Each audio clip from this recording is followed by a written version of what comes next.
السلام علیکم ورحمۃ اللہ وبرکاتہ۔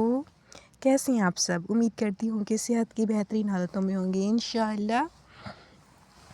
چینل تعلیماتی اسلامی آفیشیل یوٹیوب چینل کی آواز ہے۔ آپ سب سے ریکویسٹ ہے کہ آپ ہمارے چینل کو لائک کریں، سبسکرائب کریں اور آگے شیئر کریں تاکہ آنے والے لوگ بھی اس سے فائدہ اٹھا سکیں۔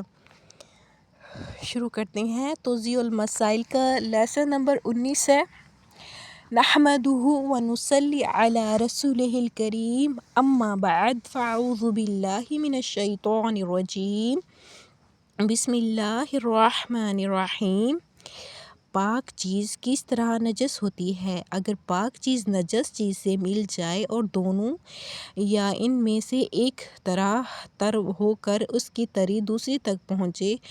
جائے تو پاک چیز نجس ہو جائے گی، لیکن اگر نجاست میں واسطہ زیادہ ہو تو نجاست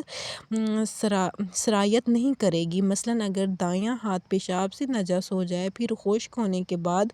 بائیں ہاتھ سے جو تر ہو مس ہو جائے تو بایاں ہاتھ بھی نجس ہو جائے گا، اور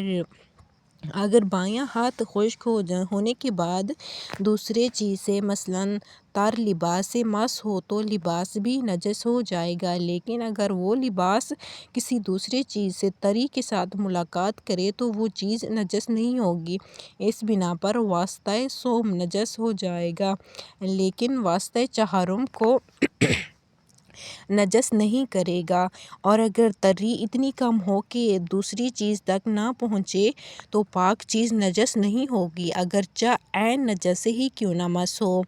اگر پاک چیز نجس چیز سے مس ہو اور انسان کو شک ہو کہ دونوں یا کوئی ایک تر تھی یا نہیں، یا اگر تر تھی تو اس کی تری اتنی کم تھی کہ دوسرے میں سرایت کی ہے یا نہیں تو وہ پاک چیز نجس شمار نہیں ہوگی۔ دو چیز جس کے بارے میں اجمالی طور پر انسان جانتا ہے کہ اس میں سے کوئی ایک نجس ہے، لیکن مشخص طور پر نہیں معلوم کہ کون پاک اور کون سی نجس ہے، اگرچہ چیز سرایت کرنے والی تری کے ساتھ ان میں سے کسی ایک سے الگ جائے تو وہ نجس کا حکم نہیں رکھتی، مگر بعض مقامات میں جو مندرجہ ذیل ہے۔ پہلا مقام وہ دونوں چیز سابقہ میں نجس رہی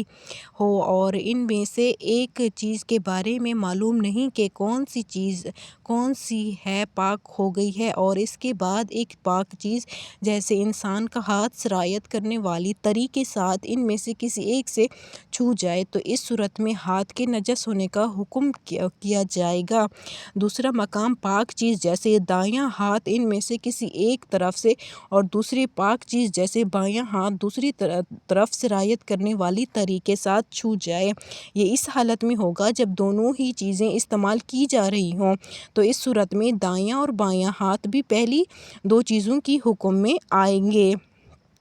جب شہد، تیل، ٹماٹر پیسٹ اور اس طرح کی چیزیں ایسی سیال ہوں کہ اگر اس میں سے کچھ مقدار نکالیں تو اس کی جگہ خالی نہ رہے تو اس کا ایک نقطہ نجس ہونے سے پورا کا پورا نجس ہو جائے گا، لیکن اگر کچھ مقدار نکالنے سے اس کی جگہ خالی رہے اگرچہ بعد میں پر ہو جائے تو جس جگہ پر نجاست لگی ہے صرف وہ حصہ نجس ہوگا۔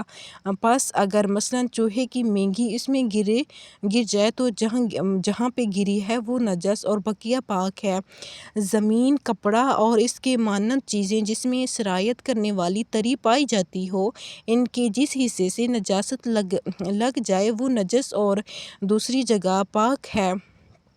اگرچہ پاک جگہ نجس جگہ سے متصل ہی کیوں نہ ہو، جیسے کھیرا، خربوزے اور اس کے مانند چیزوں کا بھی یہی حکم ہے۔ اگر مکھی اور اسی طرح کا دوسرا جانور نجس تر چیزوں پر بیٹھے اور اس کے بعد پاک تر چیزوں پر بیٹھے، چنانچہ اگر انسان جانتا ہو کہ نجاست اس جانور کے ساتھ تھی جو پاک چیز نجس ہو گئی، اور اگر نہ جانتا ہو تو پاک ہے، اگر کسی کے پورے بدن یا کچھ حصے پر پسینہ ہو اور وہ نجس ہو جائے اور اس جگہ کا پسینہ دوسری جگہ پہنچ جائے تو جہاں بھی پسینہ پہنچے نجس ہوگا، اور اگرچہ پسینہ دوسری جگہ نہ جائے یا دوسری جگہ کی سرایت ہونے کے بارے میں شک ہو تو بدن کے دوسری جگہ پاک ہے۔ بلغ جو گلے اور ناک سے باہر آتا ہے، یعنی بلغم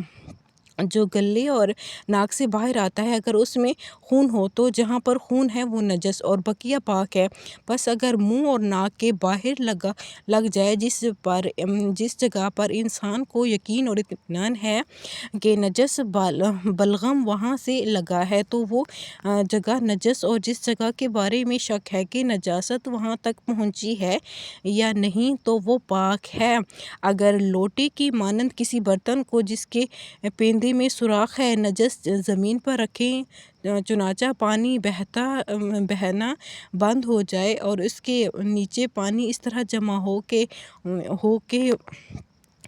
وہ اور لوٹے کا پانی ایک ہی شمار ہو تو لوٹے کا پانی نجس ہوگا، لیکن اگر لوٹے کا پانی رفتار سے بہہ رہا ہو تو اس کے اندر کا پانی نجس نہیں ہوگا۔ سبحانک اللہم و بحمدک نشہد ان لا الہ الا انت نستغفرک و نتوب الیک۔ السلام علیکم ورحمۃ اللہ وبرکاتہ۔